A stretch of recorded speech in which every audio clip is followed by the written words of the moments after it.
afternoon and welcome to Ramona's Roundtable. I'm your host, Ramona Rachel Gittins, and this is an episode brought to you by Link. I've heard about Dr.Sebi for many years, and he's sort of a legend that I haven't really been able to sort of get to. I haven't really understood a lot of his philosophy. A lot of it is because I haven't heard much of it one-on-one, so this is actually an honor for me today, and I'm glad that everyone who's listening to this is able to join us. And this looks like it's going to be a two-part conversation, and it looks like it's also going to be very, very interesting. So please join me in welcoming Dr. Sebi. Thank you. Thank you. Thank you for being here. Thank you so very much. I would like to let you start by sort of telling us your story from the beginning. I'm interested sort of in where you are now because I've heard a lot about you over the years, but sort of starting from the beginning, and you could just maybe before you do that, for people who don't know, you give an introduction and sort of an overview. Thank you. Quick. I was born in Spanish Honduras in the year of 1933. I was born in a small village named Milanga. The boy grew up, never going to school, whether kindergarten, high school, grade school, or whatever. Became a merchant seaman. But by the time he became a merchant seaman, he was very deadly ill. He had diabetes. He had asthma from birth. He was impotent at 28. And at 30, he had diabetes, asthma, obesity, and insanity. And with the help of Mexican people, I was cured. I decided to enter the field of natural medicine. Can I interrupt you for a quick second? Of course. I'm sorry. When you started off, you were referring to yourself in the third person, and you switched to the first person. Do you see who you were earlier in your life as sort of a different person, as though you've sort of become yourself in the second half of your life? I was always a different person. I disagree with everything. I disagree with everything. Everything I heard, I disagreed with. Right.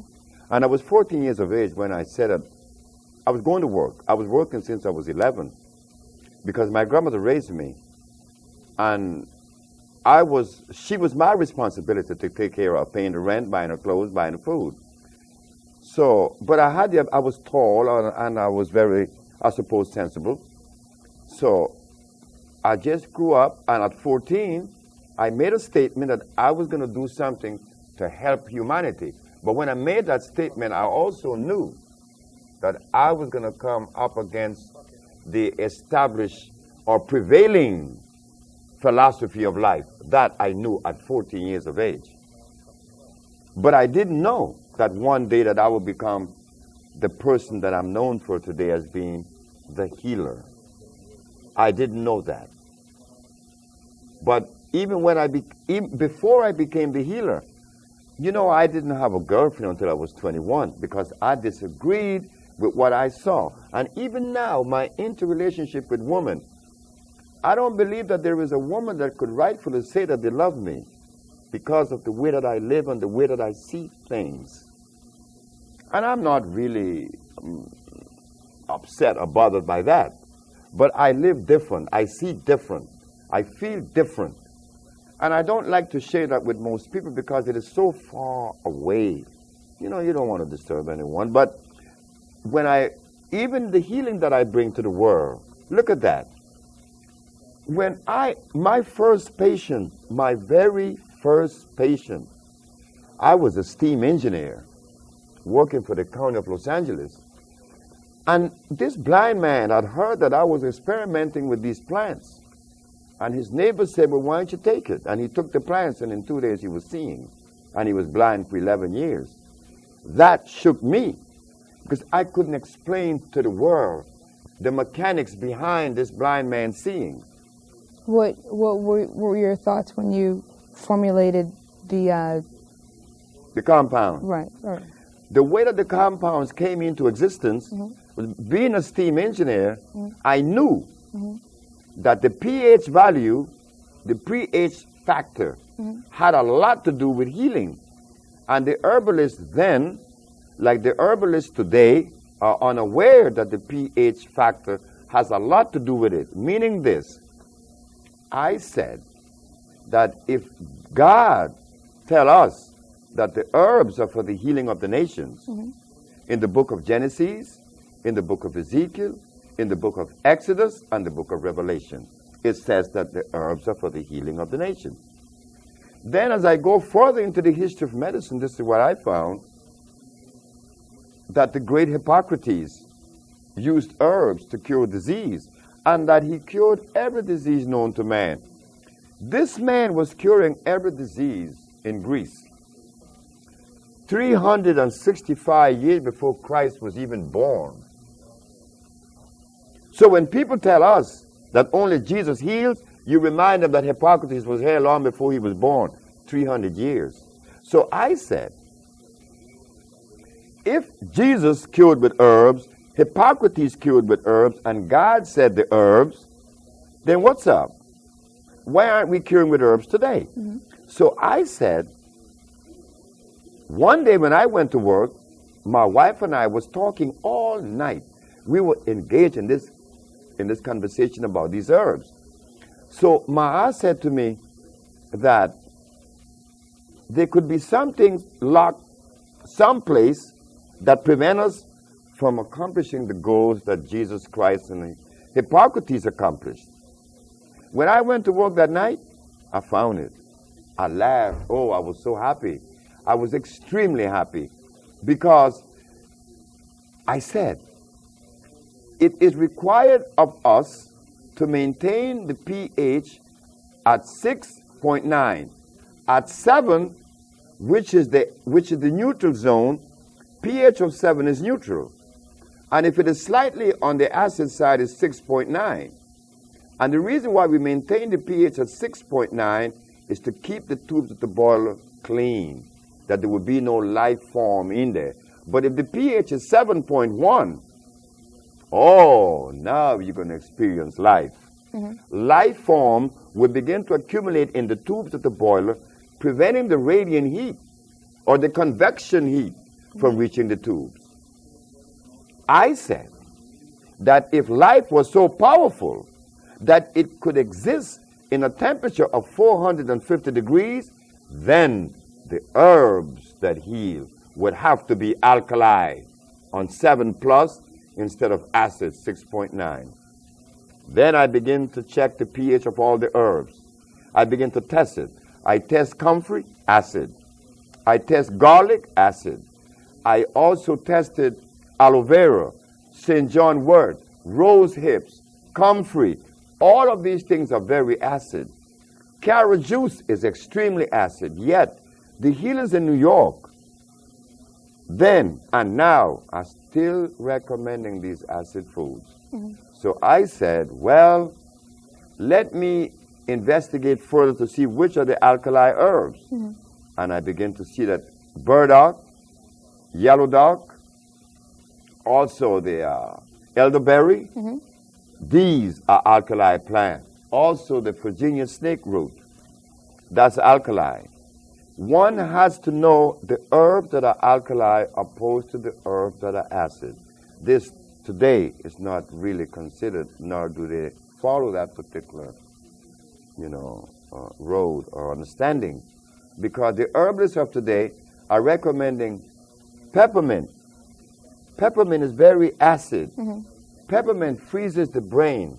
Some even recommend peppermint oil. Peppermint oil is extremely caustic. So now we have this kind of information in front of us being disseminated and carried out. So there's confusion in the population. But the one thing that my supporters or the people that helped me, that counseled me, they said to me, Sebi, the one thing that you have in your favor is that you have cure and you are curing the diseases that others are not curing. So that is the barometer that tells us that the acid herb that they're using prevent them from reaching the goal that they're pursuing. It was my steam engineering experience that helped me in herbology to understand the herb that God made. Yes, it has to be made by God. If we eat something that God didn't make, we are running the risk of disease. Then we're going to be angry. Like I were at only 30 years of age, I was extremely angry.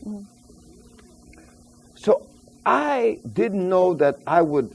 My mother wanted me to be a preacher. And I didn't want to go into the church. I said, who, me be a preacher? No, I'm not going to be a preacher. And look what I'm doing now. Look what I'm doing. My mother, I called her on my birthday 2 days ago, and she was laughing. She was laughing. She said, you see, what I wanted you to do, what I see you doing, you're doing it. Only because people are being healed. That is the work of a shepherd. So if we were to sort of go back and trace everything, as a young man, you had a sense that you would heal people. You didn't know quite how you would do it. You went through to become a young man in your early 20s, and you were still unhealthy yourself, but you started to look into herbs. No, I didn't look into herbs in my 20s. I didn't know anything about herbs in my 20s. No. I made a statement at 14 that I was going to do something to help humanity. But I didn't know it was going to turn out to be these herbs. So when I was sick, I was 30. Okay. And I got the help from the Mexican that helped me.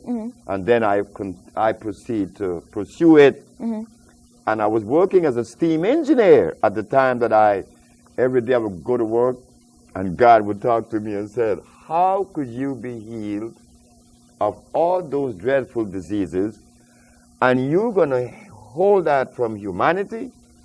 And I would go to work and I would see these turbines and these condensers and these boilers, and I would get so angry. And that was when I stepped up my research. You would see these boilers, what would make you angry about them? Because I want to get away from them, because I want to go into the herbs. Okay. But I was then 47 years of age.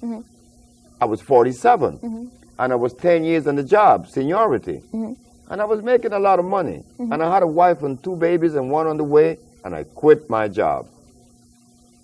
God said, you're going to quit. If you're going to starve, you're going to die starving, but you're going to quit this job. And I left, and I was put in jail, and, you know, all the whole bit that happened to me in New York.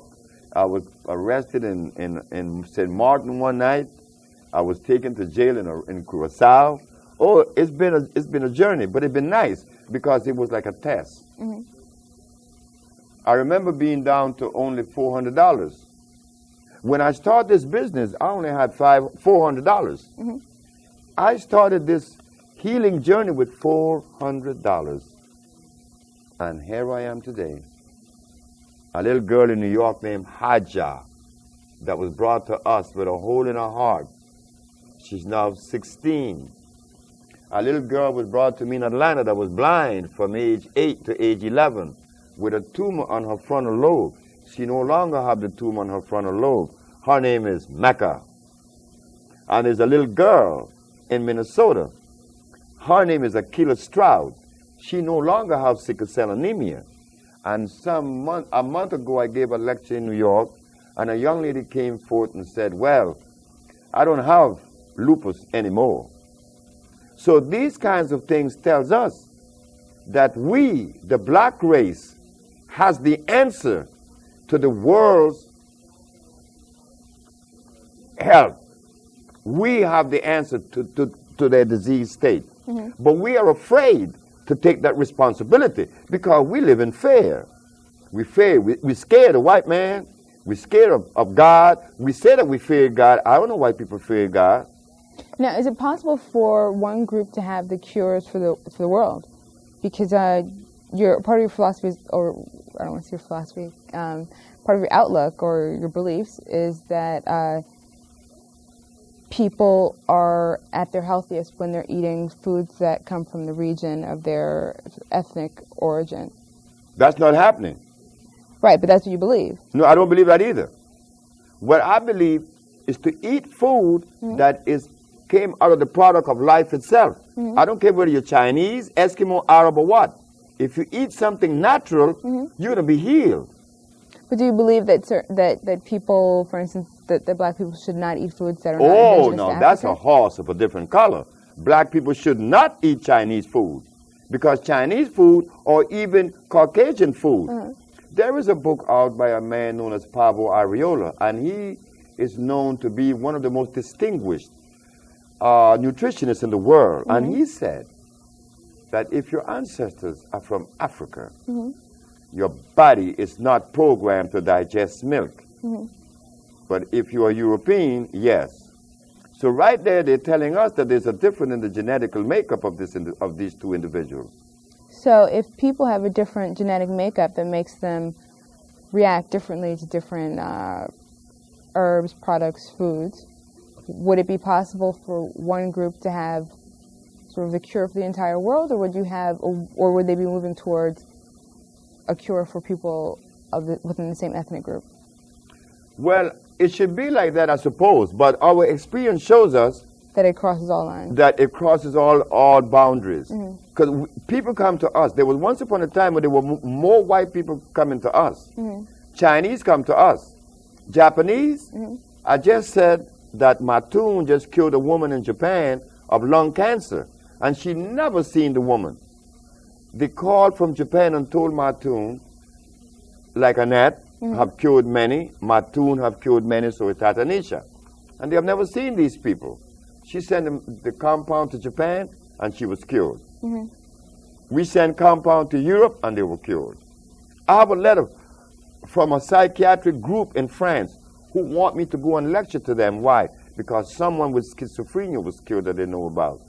So these compounds cured everyone, whether you're black, white, Chinese, or Eskimo, providing they are natural. But the substance that you're going to eat as a staple, yes, I agree with you. You are 100% right. It has to be something that is genetically consistent with you. Okay. No, I wasn't saying that, and I'm not saying that either, because I don't know it. It's something I'm asking you about. But you did. It was good. I've heard that you said that. So yes, but it was correct. Okay. It's apropos. Okay. And I'd like to hear a little bit about that in terms of people and the relationship between the staple diet and where your ancestors are from. We're going to give you an example, a good example. From the day that God created this universe and made black people, how many years it has been since God placed black people in Africa? Do you have any idea? The anthropologist has no idea, but they would spout out these numbers for you, that God made the universe 9.5 billion years ago. So the other is, when did he put black people in Africa? They say 1.5 million years ago. But what was the food that God placed in Africa for these people? Certainly, it could not have been potatoes. It could not have been rice or beans or yams or chicken or hogs or cows. It could not be a goat or a lamb, because all these things are hybrid. God did not make these things. These things came just recently, only 4,000 years ago. So what were we eating in Africa before we were taken away? What were we eating in Africa before there was an invasion by the man from Europe? We simply do not know. And it is because we are unaware of this diet that God made specifically for us. This is why we're angry today and we're so divided. Everybody's laughing at us. They're laughing more at me. On the airplane, the pilots came to see me a few weeks ago when I was in the plane before 911, and they were looking at the brochure that I had that says that AIDS has been cured, and herbalists cure AIDS, and the Supreme Court of New York cannot deny, can't disagree. They were laughing at me. Why? Because you are not supporting me. So they think that I'm a fake. Because if it was a white man curing AIDS, the captain said, the whole white race would be supporting them, but my race is not going to support me. The leaders of America can't do it. Farrakhan can't do it. Jesse Jackson can't do it, because they were not designed to do this kind of work. They were designed to lobby and to talk, and to, like Mr. Al Sharpton, he likes to make people march. That's cool. But we got a job to do in healing the black race now. That comes in a different category. Those leaders cannot help me, and that's why I'm vulnerable. In what ways is the black race in need of healing? In what ways is does the black race need healing? one of the areas that the black race need healing mostly is in the central nerve system. Because we have been eating acid food for 400 years. And how does that manifest itself in terms of Socially? Socially, physically, and physically, what's the damage that? Okay, socially we see that very seldom our leaders agree with their own selves. The leaders are at war. They're all in disagreement because among the leaders you find Muslims, you find Christians, you find Buddhists, you find all of that. And they all seem to disagree with each other's position. The politician, well, I don't know what role politics play in our progression health state. How we see it, again, is that we are not together on any issue that is pragmatic, that's going to elevate us in producing something for our own existence. Self-preservation is the first law of nature. And we are the only people on the planet that denies that. Okay, so I guess there are a few things I want to pull out of what you just said. The first one is a relationship between diet and behavior. Diet and behavior has a direct their relationship. Okay, and then that this is affecting Black Americans in a particular way, so that it's something you can see throughout sort of our community. And would the difference be that Black Americans are not in their sort of original like homeland, and so that would be why there'd be a greater problem for Black Americans? Temperature and food. Temperature. But not so much as the African. Do you know that Black America, on the scale from 1 to 10, if we are to be perfect at 10, Black America is about 5, Africa is about 2. Black America is closer to the goal than Africa. You're talking about food or diet? I mean diet or behavior? Diet and behavior. Okay. Because if a young man in California is in love with you, that you met, he's not going to ask you what tribe are you a member of, right? No, you're not. Right. But in Africa, if you are Susu and I'm a Malenke, I'm not going to marry you because I'm supposed to be your enemy. But they're both black. You see? In America, the brother not going to ask you what tribe you're a member of. He's going to marry you because he like you. Right? And you with him. That's only one. But do you think that being concerned about the tribe a person is from means that you, them, and any of your offspring will always be linked, at least in traditional society, will be linked to a certain geographic region, and you won't have the problem that you described of being sort of removed from the area where vegetation is that would be good. Adapted for? That would be good, and I agree with you. But there's one other part of it, is that the African people are eating a food that is so detrimental that you didn't have. And you see, the African people is eating cassava. Cassava is cyanide, pure cyanide, unadulterated. You didn't have that. And because you didn't have the cyanide, you were able to produce plastics, you were able to produce rubber, you were able to build the White House, you were able to produce electricity, you were able to produce agriculture, the African men. And no other black man in the world has ever done that. That shows that Black America, even though taken away from motherland and given meat, which is responsible for our anger, we are still able to do things that is over and above any other race in the world. The black race has proven that. And now that another one comes, your brother and servant, Dr.Sebi, it is not so surprising that he's curing AIDS and sickle cell. You know something? Curing AIDS is easy. Curing sickle cell is like play for me. Diabetes, we cure 10 a month. Yet, there aren't any centers in Germany that is beset with diabetes. There aren't centers in the United States that cure diabetes. We cure diabetes. Now, what are we going to do now? I would like to hear the excuse. I would like for someone to take this particular entity to the leaders of America, and I would like to hear the excuse that they're going to give us for not supporting it. Okay. Well, I think what you just said will actually bring us to our next discussion. We're going to need to close this up. But I think what we'll be talking about next is your struggles here in New York in terms of being recognized for your work and having some acknowledgement for your healing. So thank you for this.